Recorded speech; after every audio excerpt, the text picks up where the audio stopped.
তো হেল্ল' বন্ধু বান্ধৱীসকল, আশা কৰোঁ আপুনি সকলোৱে ভালে আছে। তো আজি মই লৈছোঁ আপোনালোকৰ বাবে এটা গুৰুত্বপূৰ্ণ ভিডিঅ'টো হ'ল যে যিসকলৰ ভাৰত চৰকাৰৰ ফালৰ পৰা এটা নতুন আপডেট আহি গৈছে যে যিসকলৰ ভোটৰ আইডি আছে, ভোটৰ কাৰ্ড আছে, তো আপোনালোকৰ বাবে বহুত ভাল খবৰ, নতুন আপডেট আহি গৈছে।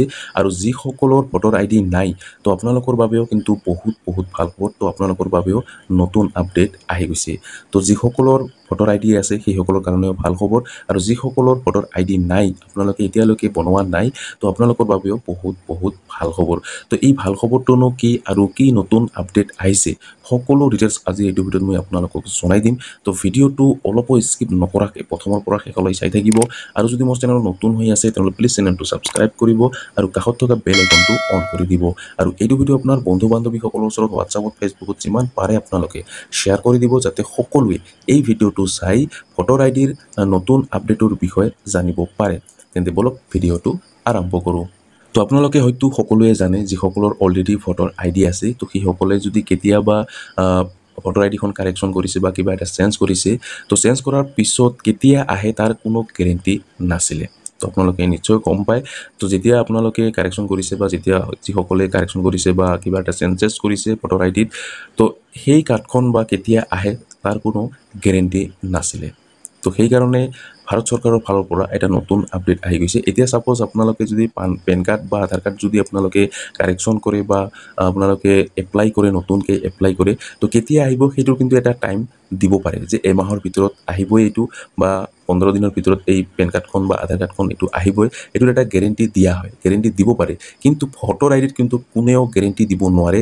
চাহে আপোনালোকে নতুনে এপ্লাই কৰক বা আপোনালোকে কিবা এটা কাৰেকশ্যনে কৰক বা আপোনালোকে কিবা এটা যদি চেঞ্জেছ কৰিছে আপোনাৰ ভোটৰ আইডিখনত, কেতিয়া আহিব সেইটোৰ, সেই কাৰ্ডখন কেতিয়া আহিব, ইয়াৰ কোনো গেৰেণ্টি কোনেও দিব নোৱাৰিছিল আৰু ইয়াৰ কোনো গেৰেণ্টিও নাছিলে। কেতিয়া আহে 6 মাহ লাগি যায়, কিছুমানৰ বছৰ দিন লাগি যায়, কিছুমানৰ 6 মাহ, কিছুমানৰ 3 মাহ, এনেকুৱা আপোনাৰ সময় লৈছে। কিন্তু সেইটোৰ কোনো গেৰেণ্টি কোনেও দিব নোৱাৰে। কিন্তু পেন কাৰ্ড ইয়াৰ বাহিৰে, ভোটৰ আইডিৰ বাহিৰে পেন কাৰ্ডেই হওক বা বাকী আৰু বেলেগ কিবা যদি কাৰ্ড আছে, সেইসকল কিন্তু গেৰেণ্টি দিব পাৰিছিলে যে ইমান দিনৰ ভিতৰত পেন কাৰ্ডখন আহিব বা আধাৰ কাৰ্ডখন আহিব বা কিবা এটা যিটো আপোনালোকে কাৰ্ড বনায় সেইটো ইমান দিনৰ ভিতৰত আহি যাব। ইয়াৰ এটা গেৰেণ্টি দিব পাৰে কাষ্টমাৰক, বা আপোনালোকে নিজেও গেৰেণ্টি ল'ব পাৰে যে ইমান দিনৰ ভিতৰত আহিব পাৰে। কিন্তু ভোটৰ আইডি কিন্তু কোনেও গেৰেণ্টি দিব নোৱাৰে। আপোনালোকেও দিব নোৱাৰে বা বেলেগকো, আপোনালোকে যদি কোনোবা দোকানীয়ে চাই আছে ভিডিঅ'টো, কাষ্টমাৰকো দিব নোৱাৰে যে কেতিয়া আহিব ভোটৰ আইডিখন। তো আপোনালোকে নিশ্চয় গম পালে। তো ইয়াৰ বাবে ভাৰত চৰকাৰৰ ফালৰ পৰা এটা নতুন আপডেট মুকলি কৰা হৈছে। কাৰণ চৰকাৰী কাৰ্ড, এইটো এটা চৰকাৰী কাৰ্ডে হয়। পেন কাৰ্ডখন যদি গেৰেণ্টি দিব পাৰে যে ইমান দিনৰ ভিতৰত আহিব, চৰকাৰী কাৰ্ড এটা হয় যদি এটা গেৰেণ্টি ল'ব নোৱাৰে, এটা বিশ্বাস কৰিব নোৱাৰে যে ইমান দিনৰ ভিতৰত আহি যাব, এপ্লাই কৰাৰ পিছত বা কাৰেকশ্যন কৰাৰ পিছত ইমান দিনৰ ভিতৰত হৈ যাব, এইটো কিন্তু বৰ্তমানলৈকে কিন্তু গেৰেণ্টি দিব নোৱাৰে। কিন্তু নতুন আপডেট আহি গৈছে, এতিয়াৰ পৰা আপোনালোকে গেৰেণ্টি দিব পাৰিব যে ইমান দিনৰ ভিতৰত আহি যাব। তো কিমান দিনৰ ভিতৰত আপোনালোকে ভোটৰ আইডিখন লাভ কৰিব, যিসকলে নতুন এপ্লাই কৰিব বা যিসকলে কাৰেকশ্যন কৰিব, কিমান দিনৰ ভিতৰত লাভ কৰিব, সেইটোৰ এটা নতুন আপডেট আহি গৈছে। তো মই আপোনালোকক দেখাই দি আছোঁ আপডেটটো, কিমান দিনৰ ভিতৰত আপোনালোকে লাভ কৰিব। আপোনালোকে যিকোনো কাৰেকশ্যনে নকৰক বা কিয়, আপোনালোকে যদি কিবা এটা কাৰেকশ্যন কৰিছে বা আপোনালোকে নতুনকৈ আবেদন কৰিছে, তো কিমান দিনৰ ভিতৰত আপোনালোকে লাভ কৰিব। ভাৰত চৰকাৰৰ ফালৰ পৰা নতুন আপডেট আহি গৈছে। চৰকাৰী কাৰ্ডক যদি আপোনালোকে গেৰেণ্টি ল'ব নোৱাৰে, আপুনি বিশ্বাস কৰিব নোৱাৰে যে কেতিয়া আহিব কেতিয়া নাহিব, চৰকাৰী কাৰ্ড এটা হয়, তো বেলেগ এটা কাৰ্ডত চৰকাৰী যিটো পেন কাৰ্ড বা আধাৰ কাৰ্ড, সেইটোও আপোনালোকে গেৰেণ্টি ল'ব পাৰে বা আপোনালোকে বিশ্বাস কৰিব পাৰে যে ইমান দিনৰ ভিতৰত আহি যাব। কিন্তু ভোটৰ আইডিখন দিব নোৱাৰিছিলে। তো এতিয়াৰ পৰা আপোনালোকে দিব পাৰিব বা এতিয়াৰ পৰা আপোনালোকে বিশ্বাস কৰিব পাৰে যে ইমান দিনৰ ভিতৰত আহি যাব। তো চৰকাৰী কি নতুন আপডেট আহিছে বা কি নতুন, কেতিয়া আপোনালোকে লাভ কৰিব, কিমান দিনৰ ভিতৰত লাভ কৰিব, সেইটো মই আপোনালোকক দেখুৱাই আছোঁ।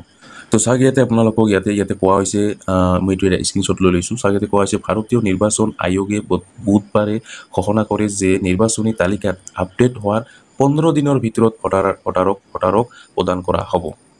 15 দিনৰ ভিতৰত আপোনালোকে ভোটাৰ আইডিখন আপোনাৰ হাতত পাই যাব। তো আপোনালোকে নিশ্চয় গম পালে, ইলেকশ্যন কমিশ্যনৰ ফালৰ পৰা এইটো নতুন আপডেট আহি গৈছে যে ভাৰতীয় নিৰ্বাচন আয়োগে বুধবাৰে ঘোষণা কৰে যে নিৰ্বাচনী তালিকাত যিটো ভোটাৰ আইডি আপডেট হোৱাৰ 15 দিনৰ ভিতৰত ভোটাৰ কাৰ্ডখন ভোটাৰক প্ৰদান কৰা হ'ব। যিটো পদক্ষেপৰ লক্ষ্য হৈছে সেৱা প্ৰদান আৰু বাস্তৱ সময়ৰ অনুসৰণৰ ক্ষেত্ৰত সুবিধা আৰু দক্ষতা নিশ্চিত কৰা। বৰ্তমান EPIC ভোটাৰক প্ৰদান কৰিবলৈ এমাহৰো অধিক সময় লাগে। তো আপোনালোকে যিসকলে আগতে আবেদন কৰিছে হয়তো আপোনালোকে জানে যে কিমান দিনৰ ভিতৰত এটা ভোটাৰ আইডিখন আহি যায়। তো আপোনালোকে সকলোৱে জানে, কিন্তু বৰ্তমান আপোনালোকে 15 দিনৰ ভিতৰত আপোনালোকে লাভ কৰিব। যদি আপোনালোকে নতুনকৈ আবেদন কৰে তো আপোনালোকে 15 দিনৰ ভিতৰত লাভ কৰিব। আৰু আপোনালোকে যদি ভোটাৰ আইডিখন কিবা কাৰেকশ্যন কৰিছে, কিবা এটা আপোনাৰ চেঞ্জ কৰিছে, সেইটো আপোনালোকে 15 দিনৰ ভিতৰতে আপোনালোকে লাভ কৰিব। এইটো আপোনালোকে গেৰেণ্টি আপোনালোকে ল'ব পাৰে, গেৰেণ্টি আপোনালোকে কাষ্টমাৰক দিব পাৰে। কাৰণ এইটো ইলেকশ্যন কমিশ্যনৰ ফালৰ পৰা এইটো বুধবাৰে নতুন এটা আপডেট আনিছে, নতুন এটা আপডেট আহি গৈছে যে 15 দিনৰ ভিতৰত ভোটাৰ আইডিখন আপোনালোকে আপোনাৰ হাতত লাভ কৰিব। তো আপোনালোকে নিশ্চয় গম পালে। আৰু এটা কথা জনাই দিওঁ, যদি আপোনালোকে এতিয়ালৈকে ভোটাৰ আইডিৰ বাবে আবেদন কৰা নাই তো আপোনালোকে আবেদন কৰিব পাৰিব। আৰু এটা নতুন আপডেট আহিছে। তো আপডেটটো হ'ল, যদি আপোনাৰ 18 বয়স হোৱা নাই, 18 বছৰ হোৱা নাই, আপোনাৰ 18 ইয়াৰ্ছ হোৱা নাই, বা আপোনাৰ 10 বছৰ বা আপোনালোকে 11 বছৰ, 15 বছৰ বা আপোনাৰ 17 বছৰ, 16 বছৰ হৈছে, তো আপোনালোকে আবেদন কৰিব পাৰিব। তো আপোনালোকেও আবেদন কৰিব পাৰিব। যেতিয়া আপোনালোকে আপোনাৰ যিটো সময় হ'ব, যেতিয়া আপোনালোকৰ বয়স হ'ব, তেতিয়া আপোনাৰ নতুনকৈ আপডেট এটা কৰি আপোনালোকে আপডেট কৰিলে আপোনাৰ হৈ যাব।